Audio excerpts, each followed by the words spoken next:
Good afternoon. My name's Christopher Hull, and I'm a senior lecturer in the Modern Languages Department at the University of Chester. And this afternoon, I'm going to be talking about tourism in Cuba, starting with a little bit on the history of tourism in Cuba, then talking about what attracts tourism, particularly to Cuba, then talking about tourism in Cuba more recently, since the 1990s, and finishing with some reflections on present-day tourism in Cuba. So, the first large wave of tourists mostly sailed down to Cuba from the United States in the 1920s.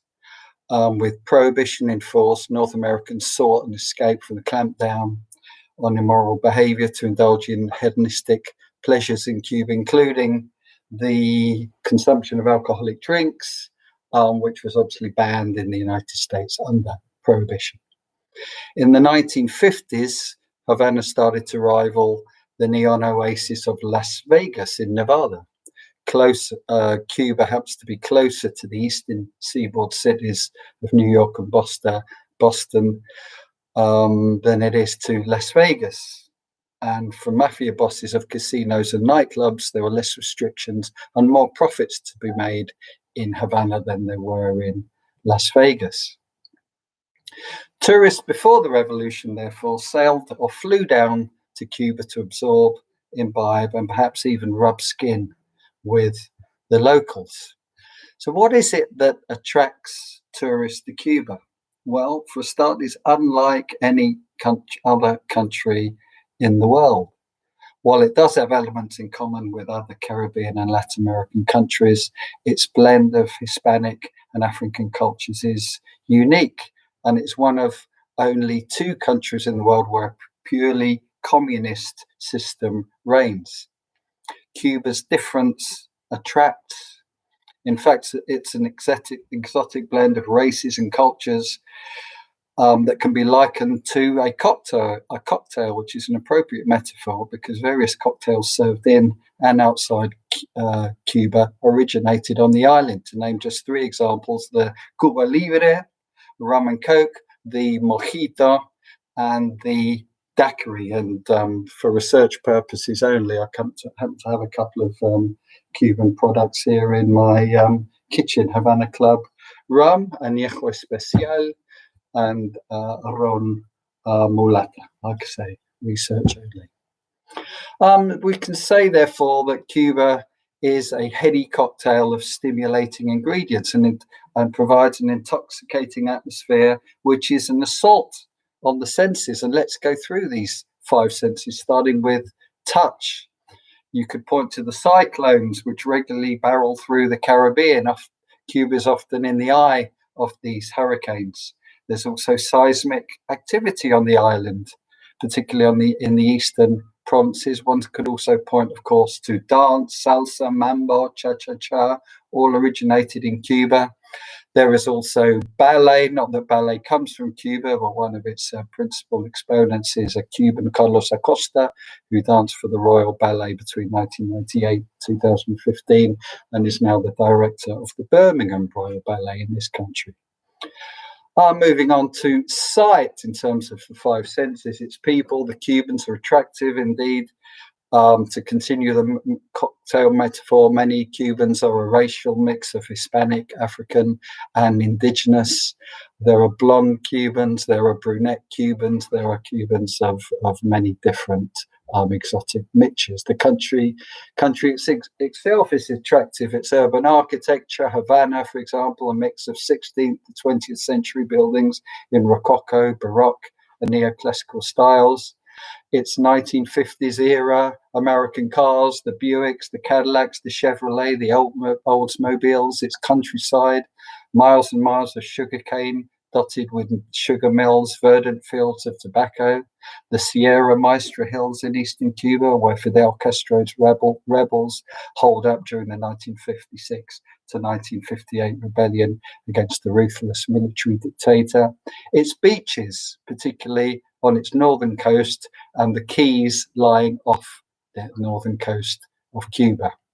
If we move on to the sense of hearing, Street vendors, a tradition that died out in this country, as I seem to remember it, with the demise of rag and bone men in the 1970s. Cubans early in the morning are used, and in the early evening, in fact, to the chants, even singing sometimes, of people selling bread, all types of fruits, etc. Street vendors. The music already mentioned, Latin vibes, and now reggaeton, not to everybody's tastes.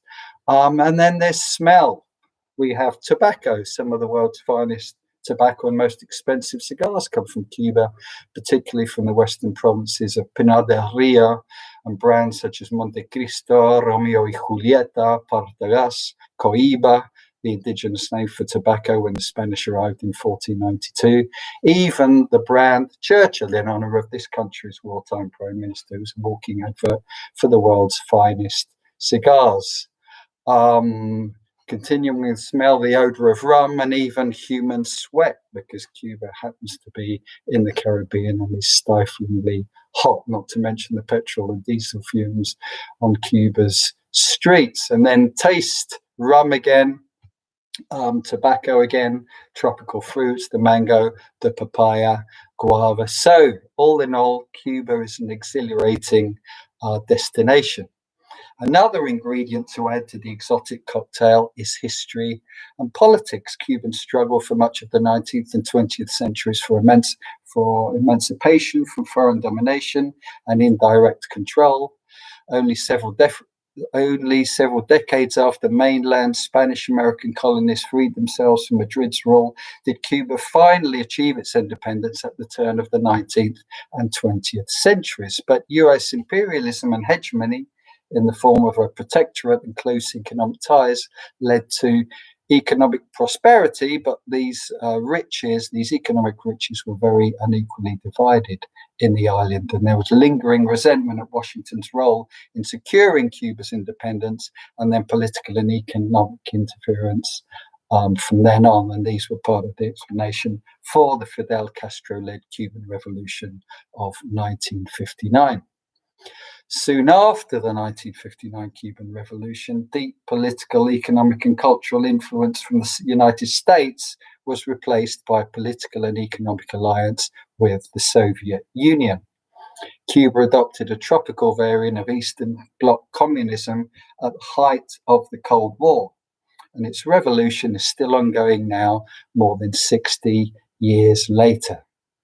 Foreigners continue to be keen to see a real-life political and economic revolution, organic and alive. Now, I mentioned Cuban tourism in the 1950s, so the revolution onwards, there was really not much foreign tourism in the island, but after decades of being largely closed to foreign tourism, Cuba opened up to mass tourism in the early 1990s due to economic necessity. The Berlin Wall came down in 1989, followed by the disintegration of the Soviet Union and the Eastern Bloc. Almost overnight, Cuba's large economic subsidy from the Soviet Union dried up. And declaring a special period and time of peace, a euphemism for a severe economic crisis, Fidel Castro promoted tourism as a means of economic survival.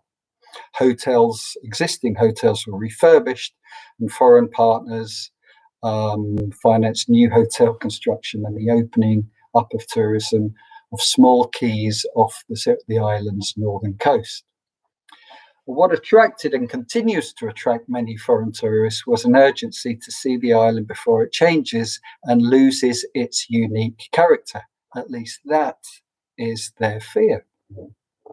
Many foreigners view Cuba and Cubans like a museum piece, living austere lives as we used to do, with Russian books, just like our grandparents did during and after the Second World War. So tourists see themselves as stepping back in time, entering a time capsule. There's a certain nostalgia for a simpler, more austere life as lived by many Cubans. And their austere lives, this existence is partly due to the vagaries of a centrally planned economic system that stifles efficiency and much private enterprise. Economic and political isolation is intensified by an ongoing US trade embargo. So foreigners' outsiders' idea is reinforced of a Cuba that is a unique blend of communism surviving come hell or high water in a sea of global capitalism. Foreigners appear in a hurry to experience a communist post-Cold War relic before either they or the revolution disappears. In fact, until about 10 years ago, many people's expressed ambition was to visit Cuba before Fidel Castro died. Their idea, they imagined the revolution would die alongside its leader and the island would revert to its pre-revolutionary condition of US dominance. Now foreigners express the desire to see the island before McDonald's opens its first franchise there.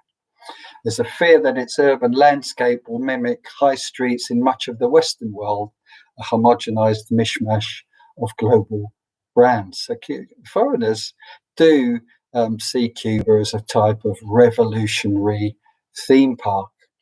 And there's a dominant perception of a country that is frozen in time. And in fact, international marketing has adopted and promoted such images. Just to use an example, we have this one here of coffee.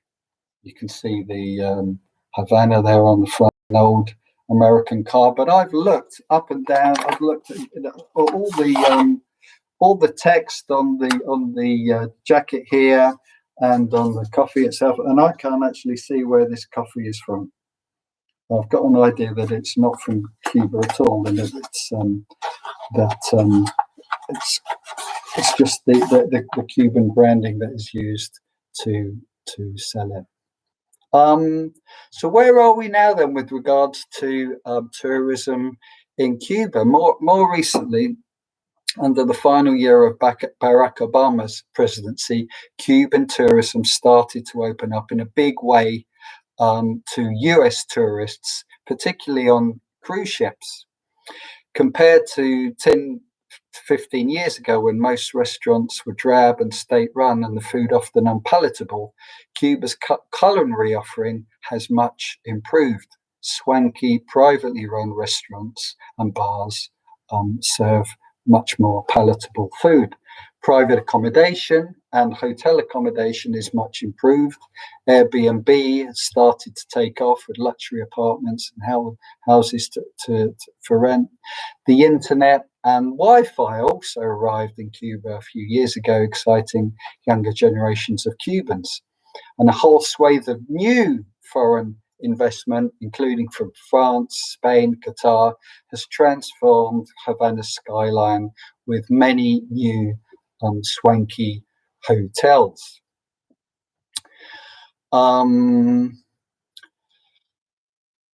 Yeah, but more recently, unfortunately, things have gone into reverse. Donald Trump, coveting the support of embittered Cuban exiles, a lot of them living in Florida, covets the 29 electoral college votes that he hopes will re-elect him in November's presidential election. These 29 electoral college votes pertaining to Florida, where many of those Cubans live. US tourist numbers to Cuba began to collapse last year when Trump banned US cruise ships from visiting the island. And most direct flights to Cuba from the United States have also ended. And now, of course, as I sit here today, a coronavirus is prevalent in much of the world, and certainly Cuba and its tourist industry are currently on lockdown like many other tourist industries around the world. Cuba then continues in the Western imagination to teeter doggedly but alluringly on the cusp of change, yet the revolutionary's day of reckoning is constantly postponed. Thank you for listening. If you've got any questions, I will endeavour to answer them. But if not, I will end this stream now. Let's see.